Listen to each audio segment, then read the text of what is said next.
Chapter 29. The Razor's Edge. The moment I took a seat in the saddle, I felt that invisible horse when a great wind started to flow. As if my soul was dipped into a secret pond, once submerged, my essence created a ripple, which caused a single flower along the grapevine to reach out and grow. This was a hidden layer of reality, and now I felt the mother sword waiting in my grip. There was something noteworthy about this weapon, and it reminded me of devotion, discipline, and grit. Ever since I found the blade, it seemed as if everything had fallen apart, but now my life came back together, and here within all the chaos, I sensed a fresh start. It is easy to suffer in chaos, but can you relate to the disorder? There the wise can see how Shakti's power fuel both the good and the bad, but there also exists a secret order. Do not solely seek harmony. This is not about the absence of the bad, only living for love and light. This orderly chaos involves working with our life situation as it is, to be intertwined with this moment and to never lose sight. All of life's energy is sacred, and this includes total creativity and total destruction. It all occurs in what is called nowness, and through this nowness, we can surrender to everything that is happening. This nowness is a sense that we are attuned to, and nowness is before our very eyes. The past is fiction, and the future is a dream, yet the nowness continues on after we die. Once I wasn't running from the discomfort. Once I got situated right in this saddle, I could embrace everything that was happening, and there I found that every moment of existence held the same sacredness contained within a holy chapel. There is no point in only relating with the pure, beautiful, and glorious, but rather we should relate with all that is, and so we must live with a curiosity and openness. How often do we struggle against ourselves? How many mornings do we rise and feel as if we are fighting against our own mind? Always striving to be a better person or trying to get rid of that which keeps us unaligned. But why are we always trying to manipulate something or get out of a situation? Why are we always seeking something to gain? How exhausting does it become when every moment of every second is a pursuit seeking something one must attain? I'm starting to believe a path has always been guiding us, even if each moment feels like a test. Certainly I am a simple fool, but we must not be afraid of examining what appears to be our own mess. Within that abundant chaos, I found the portrait of my own confused mind, with 5 factors of ignorance, anger, pride, passion, and jealousy. I have found that by working through those, a secret order within that chaos does align. I discovered that I couldn't solve the problems, but rather I can understand why and how things function together as part of the whole. This way of relating with the current moment reconnected me to the deepest aspect of clarity within all souls. If you are only trying to get rid of the problem, I'm afraid there is no way out. The best path is to relate with what is happening, and that is the perfect route. Clarity arises when there is no sense of expecting anything. Just relate with the situation as it is, and whatever arises, it offers us a choice, and this decision is how we live.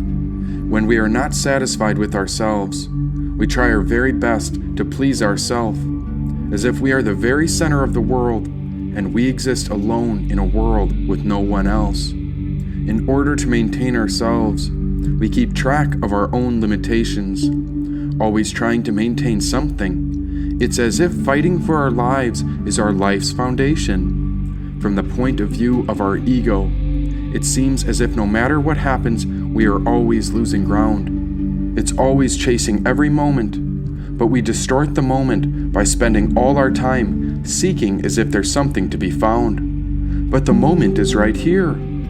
All of life's energy is radiating throughout each and every day. Now will you take a seat in the saddle with me and view this unfolding energy as if we were dancing in a great play? There is nothing to hang on to, yet we can observe and let go.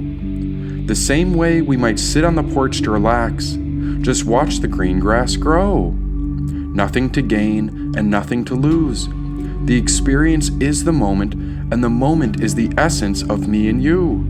You may project your thoughts onto the moment, which can cloud the pure light like clouds in the sky. But after enough time, we cannot even choose our final release, and so the body must die. But the watcher goes on, and this exquisite moment never ends. The soul continues on a journey until all of us transcend. Now, before any sort of ascension, we need to relate to the world just as it is. We cannot make excuses or get lost in cynicism, since life is an expression of how we get what we give. We have to learn to respect creation. It is quite the serious game. Since within the confused world lies the pathway to freedom, it is a magnificent opportunity where everything that is workable is everything that remains. And I honestly feel different today. My thoughts are embracing freedom over doubt. I do not know the answer, nor do I have it figured out. Yes, reality is what you make it, and this reality is the only route. So now I ask, how did this feeling come to me today? For so long I felt the same, like I've been in a rut, as if this is just a sick and silly game. But today, after observing, having short conversations with other spirits, I found something magnificent waiting in the silence, and there I discovered life's great merit. When I exist in the confused world of the setting sun, I feel so heavy it's as if I'm lead. But today I was transformed into gold, and now I realize that the nature of my spirit cannot cease, be killed, extinct, or dead. As I reflect on what I feel great. Now that word is so often misused, but I feel great as if this was the ultimate state. This is the feeling when a moral person does the right thing. I feel like I can achieve. I feel inspired. No one hearing this will understand the emotions and feelings that seem to transpire, but I feel better than I've felt in years. I've been sucked into the whirlwind of life for so many years, and when have I stopped to enjoy this life? I've always been dying to see, feel, and do more without even enjoying where I was, and it finally feels right. I've heard about men and women that are inspired. These are truly great people. And like I said before, I'm not using great like someone might describe a lunch or dinner, but I want you to imagine the most sacred and beautiful steeple. I mean it in the purest essence possible. A great person is someone who has done something that others cannot. Not just score a goal during a game in the right situation, or make a bucket, or throw a good pass, but rather great is to get hold of an idea that cannot be caught. Chances are there's another person that could play an athletic game, or someone could hit the same shot. And so I mean to say a great person is one who realizes something that others cannot fathom, to achieve something that has never been got, to create light where it does not exist. Now that is a great human. To be the luminosity that shares in spite of the great vulnerability so that others can be illuminated. A great person is inspired. Their mind can perceive the truth of reality. I'm not speaking of a different universe, but a great person simply does not accept the world as it was sold to them, and so they seek to discover wisdom differently. This is what I found in the Mother's Blade, and that razor's edge depicts the feeling I'm experiencing. To walk upon the razor's edge and to take the middle way is absolutely freeing. There is an absolute balance between the left-hand path and the right-hand path, because before I was caught up in how the world wanted me to feel, as if there was a right way, but the truth is within all souls. Now, how do I describe this so it might make sense to anyone in the world? Don't accept and don't reject. Just let it come and go, and so all orderly chaos will unfurl. It's through correct thought. And so you should find a saddle in deep meditation. Go on and dive into contemplation and discover what exists within the imagination. This inspired reality can feel art, and one gaze could understand the struggle it took to create such a work. That is the underlying essence of all creation and all its strange quirks. This inspired reality isn't concerned with what the world thinks. but rather it embodies what is, and this is the truth. The world has gotten so good at telling us how we should feel. Yet where is the universal handbook of life that we give to all our youth? Clear and awake, I thought I noticed the tracks of a little kitten, and there I traced these footsteps as I was simply intent to listen. And are we glowing now? Why, yes, it was all so spectacular. And if you are hearing this, then know that we are the light that's left. Know that our light can surrender to any groundless atmosphere. There is nowhere to stand and nowhere to go. We simply exist in the mandala of the grapevine, and we realize that in this moment we are called to grow. Within all of us is God's morning star. The light is within arm's reach, as this seed of creation is who we are, and the moment is all life has to teach. And it is through the journey that our grapevine does grow. Like a seed planted through the depths of nature, this is the energy that the rising sun knows, a force that cannot be conquered, as the mother's gift of life always wins. And so I felt great peace in the saddle of a horse, galloping and riding this unknowable force in the emptiness of the vital wind. Yes, this energy is invisible, and yes, it is always free, clear and flowing like an ocean. This was the same power as any current within a sea. I was one with the essence of our power, and this inner light was the essence of you and me. Pure potential here and now. This source was infinite and free. Oh, how narcissists think they own the land, but rather a wise one looks after earth's soils. Distinguish intellect from wisdom, and know that only the truth can solve our karmic toils. The solution is in the moment, even though I can't possibly describe it in words.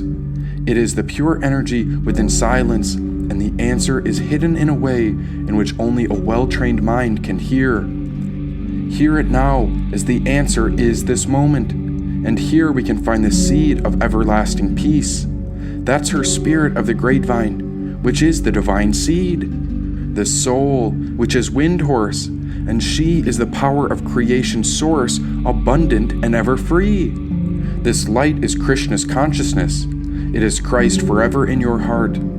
All form is the ultimate mystery, which is the foundation of all life from spirit's initial start. You have the morning star within you, since we are the fruit of the great vine. We are the abundant source of God made flesh. We are all divine sons and daughters of God by design. Tunneling with the emptiness of wind horse, I swear I saw a kitten blink. There I remember basked in her sphere, and I'm quite certain this was her kitten, I think. Oh, how stunning her cats are. But was it only Artemis in disguise?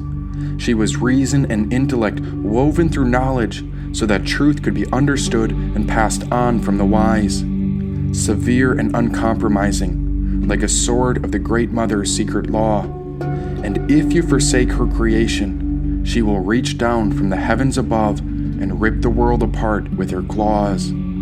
I knew her kitten was leading me, and everywhere I went, I knew I was on this kitten's tracks. And the fascinating thing about this energy named Wind Horse was that it felt like the moment was a full climax. Nothing was left over. This was a cup totally full with pure energy at its best. It was the clear path of all energetic channels within the soul.